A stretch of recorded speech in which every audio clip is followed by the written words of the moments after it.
In just a few minutes, we'll take a taste of what's called the richest, most flavorful beef available in the country. Up next on Comcast Newsmakers.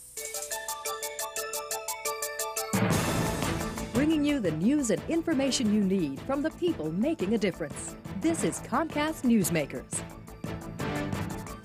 Hi, welcome back to Newsmakers. It's not your average backyard burger. Here to tell us all about the most flavorful beef you can get is this hour's newsmaker, Bobby Hoffman, the meat manager at Norman Brothers. And thanks very much for joining us. I'm going to put this down gingerly here, but this is called Kobe Wagyu beef, right? Correct.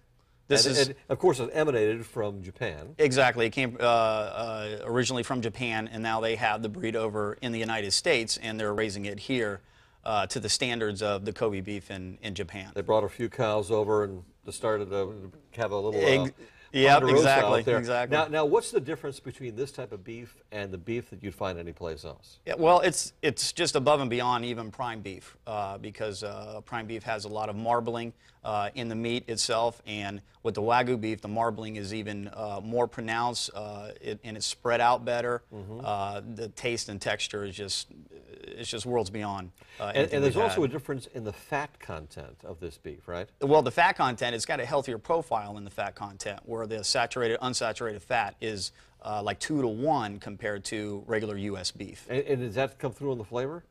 Well, the flavor, if you have the fat in there, you're not going to tell the difference between saturated and unsaturated.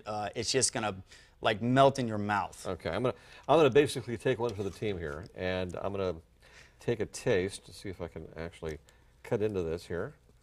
And you actually do serve this like medium rare, right? Oh, most definitely. Okay. This is a burger that you're not going to want to eat well done, you know, because once you do it well done, then you're taking out a lot of the fat. Cook it rare, and you're going to absolutely enjoy it. It's amazing. It really is. It doesn't taste like a hamburger. No. It's more like a steak. Exactly. Exactly. Now, what happened? Where did you get this beef from? That they come from a certain region of Japan, right? Well, Kobe is the region of Japan where it was originated from. Wagyu is the genetic breed of the cattle, and they brought it over to the United States so they could have, you know, this type of beef. And this is a little bit more expensive than your regular beef, right? Yes, definitely more expensive. Definitely more expensive. How many places in South Florida can you get this? None that I'm aware of right now. I mean, it's I think a new item of beef that's filtering in South Florida.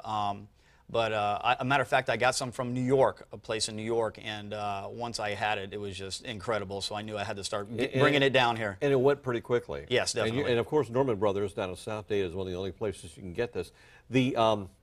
Is this going to become more popular as time goes on? Of course, once people find out about the taste of this beef, it's going to be really interesting. It will become more popular, definitely, because I think people in South Florida really look for the best products that, you know, that can be out there and what they can put on their plate. Not every day piece of meat, but when you're having, you know, people over, obviously, if you want to, you know, to impress them and to make sure that your beef comes out. Now, what's so interesting about the taste of this is it doesn't feel like it's ground. Is the texture of the beef different from the beef we find in this country? Right, exactly. You're noticing all the traits of this type of a breed that gives you a different type of texture. And how long has this breed been around in Japan? Since I believe the 1800s. Really? So they've been using it over there, keeping it a big secret from us over here. And how much of the now, of course, they consume a great deal of seafood over in the Orient. Do they actually consume a lot of this beef over there? A third of the beef that they eat is Kobe beef. So yeah, definitely. It's amazing. This is going to sweep a nation in the next few years. This hour's newsmaker has been Bobby Hoffman, giving us a taste of American-style Kobe burger. I'm Spiro Canton. Thank you for joining us. The preceding has been a presentation of Comcast Newsmakers. And now, back to CNN Headline News.